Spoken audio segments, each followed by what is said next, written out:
Berjumpa lagi dengan saya Ivar Sultan Aulia Harnis, Sarjana Hukum dalam channel Kantor Hukum Perjuangan. Sobat perjuangan sekalian, kita melihat bahwa di masyarakat, baik itu keluarga kita, saudara kita, rekan-rekan kita, banyak yang sudah memulai untuk bisa berbisnis atau memulai usaha. Di mana salah satunya sebelum mereka memulai usaha tersebut harus ada izin yang dikeluarkan dari Dinas Penanaman Modal. Baik itu seperti contohnya adalah izin mendirikan bangunan, izin usaha, izin operasional, izin reklame dan lain sebagainya. Oleh sebab itu, hari ini kita sudah bersama Bapak Rizal Pahlawan selaku PLT Koordinator Pelayanan Perizinan Usaha dan Tanda Daftar, untuk bisa kita bahas tentang perizinan apa saja yang ada di Dinas Penanaman Modal Kota Medan. Selamat pagi, Pak. Selamat pagi. Assalamualaikum warahmatullahi wabarakatuh. Pak, hari ini kita akan coba bahas, Pak, mengenai yang namanya OSS, Pak. Untuk kita bisa bagikan informasi kepada masyarakat, bagaimana sih mereka seharusnya datang untuk bisa membuat izin mereka, Pak, gitu. Yang pertama adalah gini, Pak, kami meminta kepada Bapak untuk memperkenalkan nih tentang sistem OSS itu kayak mana, Pak, dan apa saja sebenarnya yang bisa didaftarkan melalui sistem OSS, Pak. Oke, baik. Jadi begini, mungkin pertama kita harus pahami dulu bahwa perizinan berusaha di Indonesia saat ini sudah berubah tata caranya. Itu semenjak terbitnya Undang-Undang Nomor 11 Tahun 2020 tentang Cipta Kerja. Jadi di undang-undang ini mengubah semua paradigma perizinan. Yang tadinya berbasis izin, sekarang berbasis risiko. Jadi itu ya, yang sebelumnya berbasis izin, sekarang sudah berbasis risiko. Di mana dengan perubahan paradigma ini merubah semua platform, kebijakan, dan kelembagaan dalam hal proses perizinan. Baik itu di pusat maupun di daerah. Jadi bisa kita katakan tidak ada lagi pemerintah sudah mulai menghilangkan istilah-istilah perizinan. Itu semenjak terbitnya Undang-Undang Nomor 11 Tahun 2020 tentang Cipta Kerja. Undang-undang ini yang mungkin kita kenal ini dulu adalah Undang-Undang Omnibus Law. Nah, inilah dia. Nah, di undang-undang ini, tepatnya di bab 3, itu khusus membahas tentang perizinan berusaha. Jadi perizinan berusaha sekarang ini semuanya sudah harus lewat OSS, sistem online single submission, wajib. Jadi yang mewajibkan ini dituangkan dalam peraturan pemerintah turunan dari Undang-Undang Cipta Kerja, peraturan pemerintah nomor 5 tahun 2021 tentang penyelenggaraan perizinan berusaha berbasis risiko. Jadi di undang-undang tadi itu di pasal 6 menyebutkan bahwa dalam memproses perizinan berusaha harus berbasis risiko. Jadi berbasis risiko ini dilihat dari beberapa tingkat risikonya. Ada 3 tingkat risiko utamanya, yaitu tingkat risiko rendah, tingkat risiko menengah, dan tingkat risiko tinggi. Bedanya apa itu, Pak? Jadi yang tingkat risiko akan saya sampaikan nanti.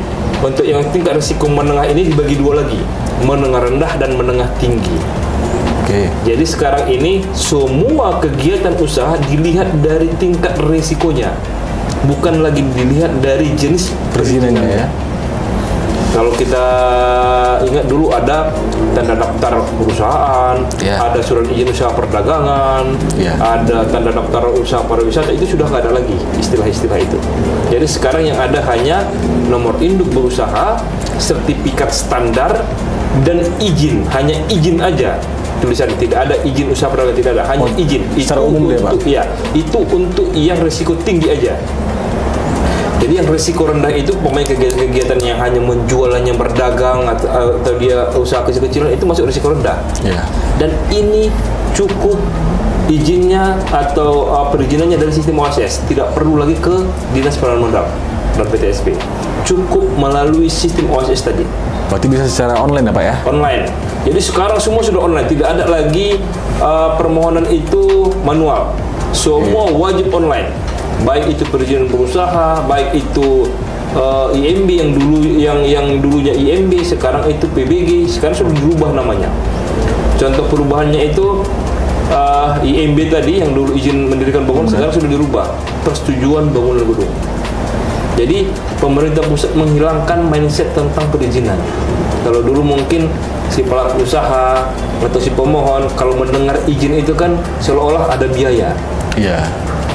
Kita suruh dia urus izin, ini pasti mengeluarkan biaya kan begitu. Nah, pemerintah mulai dari nomenklaturnya sudah merubah. IMB dirubah menjadi persetujuan bangunan gedung.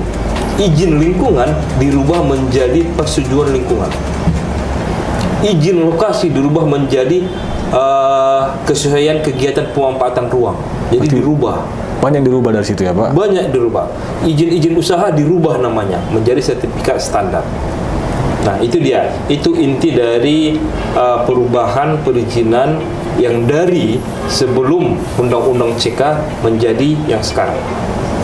Kira-kira seperti itu dia. Tapi intinya semua sudah online. Khusus kita khususkan yang perizinan berusaha, ingat ya, yang perizinan berusaha itu perizinannya melalui sistem OSS. Dan semuanya wajib dari situ sekarang. Wajib dari sistem OSS. Mengenai dokumen-dokumen yang diperlukan juga bakal diupload melalui sistem tadi. Iya. Jadi yang perlu diupload itu hanya untuk yang kegiatan usahanya tingkat risikonya menengah tinggi dan tinggi. Kalau dia yang rendah dan menengah rendah itu cukup dari OSS, tidak ada diupload. Jadi untuk bermohon awal di OSS ini cukup nomor untuk perorangan, cukup KTP dan nomor handphone. Cuma 2 itu Pak? WA, tapi wajib WA ya, karena dia nanti notifikasinya ke WA, via WA. Hanya 2, bayangkan. Dari yang sebelumnya secara manual harus ada fotokopi KTP, fotokopi surat keterangan dari lurah, fotokopi segala macam. Untuk perorangan hanya itu. Tapi kalau untuk yang badan usaha, dia ditambah lagi NPWP perusahaan, kemudian akta perusahaan, dan juga surat keputusan AHU perusahaan. Itu nanti didaftarkan di awal untuk bermohon hak akses OSS-nya. Hanya itu aja dia. Jadi untuk produknya setelah mereka daftar bakal ada nanti dari aplikasinya Pak? Dari sistem OSS langsung terbit. Jadi perbedaannya salah satunya lagi, kalau dulu kita bawa semua dokumen untuk mendapatkan izin. Sekarang izinnya lebih dulu diberikan, baru dokumennya belakangan kita upload. Jadi izin itu sudah kita dapatkan lebih dulu. Jadi perizinan itu, sertifikat standar itu sudah kita dapatkan lebih dulu dari sistemnya. Tetapi di situ ada kewajiban-kewajiban, ada persyaratan dan ada kewajiban yang bakal dipenuhi setelah keluar tadi ya? Iya. Berarti nanti masyarakat itu setelah dapat itu surat tadi, terus dikomunikasikan dari pihak dinas itu berarti ya melalui WA? Tidak ada. Tidak ada ya? Tidak ada komunikasi, tidak ada. Jadi kapan dia cukup dia mendapatkannya dari sistem OSS. Jadi di sistem itu nanti ada pemberitahuannya jika kegiatan usahanya masuk yang menengah tinggi atau tinggi, dia akan disuruh upload. Tapi kalau yang rendah menengah rendah tidak ada. Langsung hanya dari sistem OSS, izinnya sudah selesai, sudah bisa dia membuka usaha. Itu aja dia.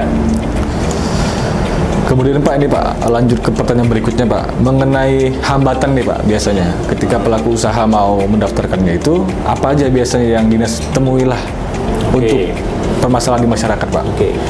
Kita memang pahami ya, kota Medan ini khususnya adalah salah satu kota terbesar di Indonesia. Tapi banyak yang kita jumpai masyarakatnya itu yang belum paham digital. Salah satunya itu. Kebanyakan seperti itu. Jadi mereka ini yang menginginkan perizinan berusaha tapi tidak paham untuk mendapatkannya dari sistem OSS karena sudah sekarang berbasis digital semua kan. Jadi yang kita dapatkan seperti itu, mereka mengeluh kami nggak paham, itu yang kita bantu. Kemudian ada beberapa juga yang banyak kendalanya sebenarnya ini sistem OSS ini kan sudah ada sejak 2018. 2018 sistem ini sudah ada. Tapi yang dulu itu 2018, 19 sampai 2020 itu masih berbasis izin. Tapi dia tetap juga dari sistem OSS. Nah, yang sudah mendapatkan atau yang sudah pernah memiliki perizinan dari sistem OSS di tahun sebelumnya, di tahun-tahun awal dari 2018 sampai 2020, mereka ingin ada perubahan atau menambah kegiatan usaha atau mungkin merubah lokasinya. Nah, kendala mereka di sini banyak tidak paham bagaimana caranya. Kemudian yang lebih banyak lagi itu mereka lupa hak aksesnya, username dan passwordnya. Itu dia. Jadi dulu mungkin mereka minta bantu ke orang lain, sekarang setelah mereka butuh, mereka lupa dan orang itu pun sudah tidak tahu kemana lagi. Mungkin ya maaf cakapnya banyak yang di luar sana itu yang menawarkan jasa pembuatannya, tapi setelah dijumpai lagi tidak tahu kemana, jadi dia lupa untuk hak akses ke dalam sistem OSS-nya. Karena hak akses itu hanya satu, tidak bisa dibuat berulang-ulang. Jadi untuk selama kegiatan usaha dia itu, jadi aksesnya hanya itu. Mau dia rubah, harus rubah dari situ. Mau dia ganti, harus ganti dari situ. Mau dia menambah, dari situ juga. Jadi satu yang saya sarankan kepada masyarakat, khususnya para pelaku usaha, dimanapun, tidak hanya di Kota Medan, di seluruh Indonesia, karena di seluruh Indonesia, sistem OSS ini seluruh Indonesia ya. Harapan kita untuk hak akses sistem OSS ini, jaga betul-betul, jangan berikan kepada orang lain. Bagaimana kita menjaga PIN ATM, seperti itu juga berarti ya? Itulah menjaganya. Kenapa?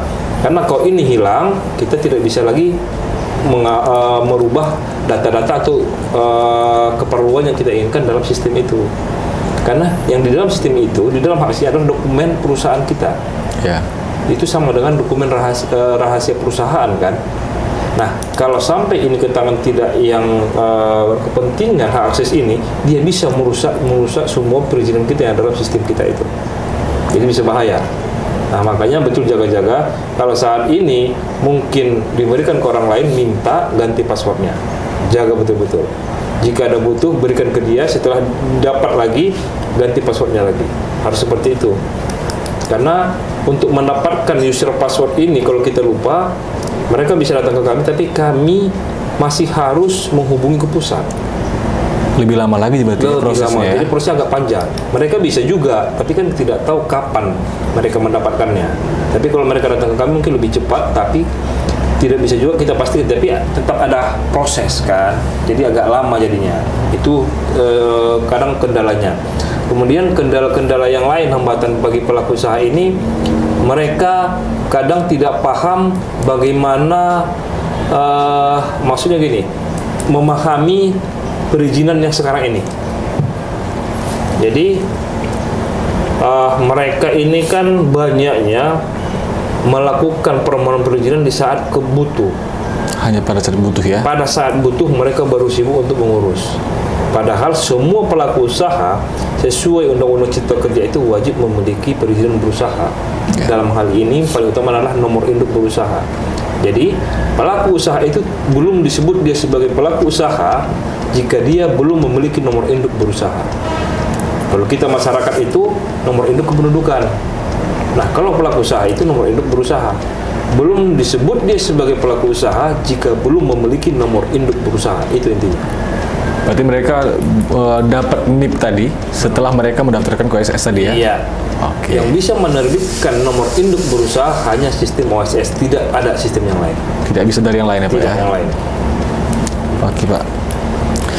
Kemudian gini Pak, di masyarakat jika ada nih Pak pelaku usaha yang tidak memiliki izin nih, nah pengawasan atau tindakan dari dinas penanaman modalnya apa Pak? Oke, jadi dinas penanaman modal dan PTSP, dinas penanaman modal dan pelayanan terpadu satu pintu, itu tupoksinya adalah penyelenggara penanaman modal dan pelayanan terpadu satu pintu, pelayanan perizinan secara administrasi. Oke, kita headline administrasi. Kita hanya secara administrasi. Masalah di luar sana ada perusahaan yang tidak memiliki izin, itu pengawasannya kepada OPD terkait. Contoh, di luar sana ada usaha, kita katakanlah SPBU, itu perdagangan minyak, BBM. Nah, yang mengawasi itu adalah Dinas Perdagangan. Ada di sana pabrik, yang menangani itu adalah Dinas Perindustrian, bukan kita, jika mereka tidak memiliki izin. Berarti dari sini hanya bersifat administrasi, Pak ya? Administrasi. Mereka bermohon izin, kita bantu prosesnya. Setelah dapat izin, pengawasannya dikembalikan kepada OPD terkait. Oke, Pak. Ya. Ini lanjut ke pertanyaan yang terakhir nih, Pak. Dari Dinas Penanaman Modal yang di Kota Medan, apa sih, Pak, inovasi perizinannya dari sini, Pak, Baik. untuk bantu masyarakat? Oke. Kita sejak 2019 kita sudah buat inovasi dalam hal layanan perbantuan penerbitan nomor induk berusaha khusus bagi pelaku usaha mikro kecil di Kota Medan. Kita hanya membantu yang lokasi usahanya di Kota Medan. Khusus Medan ya, Pak? Khusus Medan. Jadi di tahun 2019 kita menerbitkan satu program yang namanya Kamis Ceria. Oke. Kamis Ceria ini kita buat setiap hari Kamis di kantor kita, silahkan datang, sampai sekarang masih ada, silahkan datang. Kita melayani sampai penerbitan NIB-nya. 20 menit selesai. Oh, cepat berarti ya, Pak? 20 menit selesai. Untuk yang usaha mikro kecil ya, usaha yang kecil-kecil. Kalau di usaha yang besar itu kan sudah yang udah perusahaan itu kan, mereka harus buat sendiri karena ada proses lagi di sana. Karena usaha mikro kecil ini rata-rata dia risiko rendah, ya cukup dari selesai. Nah, kemudian di tahun 2020 dan 2021 kita meluncurkan program yang namanya mobil keliling. Nah, itu macam mana, Pak? Jadi mobil keliling ini kita hanya fokuskan ke kecamatan-kecamatan. Layanannya tetap kepada usaha mikro kecil, tapi kita mendatangi kecamatan-kecamatan. Kita berkirim surat ke kecamatan, kami hari ini datang ke sana, siapkan para pelaku usaha saudara yang ada di kecamatan Anda, kami bantu di situ. Jadi kita datang ke sana melakukan layanan perbantuan. Itu di setiap kecamatan setiap hari Selasa. Berganti kita buat semua kecamatan, 21 kecamatan di Kota Medan. Setiap hari Selasa berarti ya, Pak? Setiap hari Selasa, sampai sekarang masih berjalan. Kemudian di tahun 2022 ini kita ada buat satu lagi program yang namanya kios. Konsultasi, kolaborasi, dan informasi layanan perbantuan melalui sistem OSS. Nah, ini kita buat, kita laksanakan di event-event pameran atau di event kolaborasi dengan dinas terkait. Mereka ada buat pameran atau buat acara, jadi mereka meminta kita melakukan layanan perbantuan di acara itu. Jadi kios ini khusus dia untuk event-event pameran atau dia kegiatan-kegiatan yang dilaksanakan oleh teman-teman OPD terkait di lingkungan pemerintah Kota Medan. Nah, jadi kita ada tiga. Saat ini kita ada tiga inovasi. Yang pertama tadi Kamis Ceria, yang kedua mobil keliling. Ini kita sebut programnya adalah jempol dan kelingking. Jemput bola dengan mobil keliling. Begitu. Itu dia. Kemudian yang ada kios, konsultasi, kolaborasi dan informasi sistem OSS. Semua dalam hal penerbitan nomor induk berusaha kepada pelaku usaha mikro kecil. Yang ada kendalanya pun di dalam sistem OSS itu kita bantu di situ semua. Dari sini tiga ya, Pak? program ini, tiga kegiatan ini, itu dia. Itu yang sampai sekarang itu masih kita laksanakan sampai saat ini. Karena terus berjalan nih sampai sekarang ya, Pak? Terus berjalan karena masyarakat masih butuh. Selama masyarakat masih butuh layanan kita terus tetap laksanakan. Dari tiga jenis layanan ini, Pak, ini inovasinya memang khusus di Medan aja atau dibuat secara merata nih, Pak?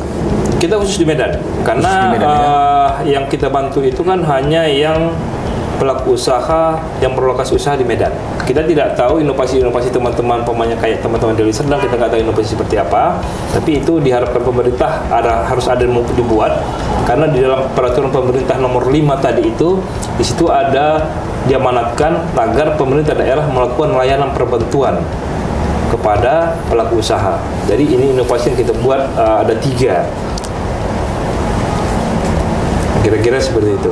Baik, Bapak Ibu, saudara-saudara, para pelaku usaha di Kota Medan, kita harapkan sebagai pelaku usaha sudah memiliki perizinan berusaha. Dalam hal ini adalah nomor induk berusaha. Hal ini diamanatkan di dalam peraturan pemerintah nomor 7 tahun 2021 agar setiap pelaku usaha itu memiliki perizinan berusaha. Dalam hal ini adalah nomor induk berusaha.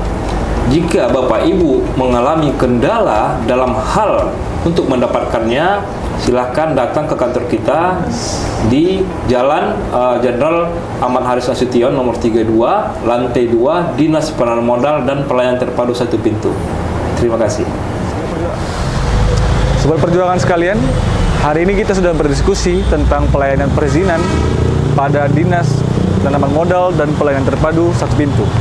Semoga informasi hari ini bermanfaat buat sobat perjuangan dan kalian yang sedang nonton video ini. Tetap nantikan video-video selanjutnya, jangan lupa subscribe.